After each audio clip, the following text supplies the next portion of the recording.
மகா மேன்மையும் அருமையான வாக்குத்தத்தங்கள் 38. கர்த்தருக்கு காத்திருக்கிறவர்களே, நீங்கள் எல்லோரும் திடமனதாயிருங்கள், அவர் உங்கள் இருதயத்தை ஸ்திரப்படுத்துவார். சங்கீதம் 31:24. உலக பிரகாரமான ஜனங்களுடன் நாம் தொடர்புக்குள் வருகையில் அவர்கள் நம்மிடம் ஒரு வார்த்தை கூட கூறாமல் இருந்தோம். நம்முடைய எளிமையான நம்பிக்கை தளர்ந்து போக செய்யப்படுவதை நாம் அனுபவித்திருக்கிறோம்.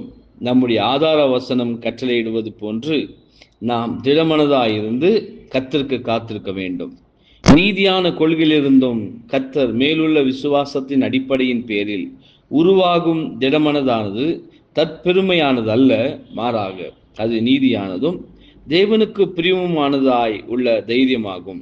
இதன் ஆதாரம் தேவன் வாக்குத்தத்தம் பண்ணியுள்ளார் என்றும் தேவன் கவனித்துக் கொண்டிருக்கின்றார் என்றும் நாம் அவருடைய குமாரனோடு அவருடைய ராஜ்யத்தில் உடன் பங்காளிகள் ஆக வேண்டும் என விருப்பம் கொண்டுள்ளார் என்று உணர்ந்து கொள்ளுதலேயே காணப்படுகின்றது.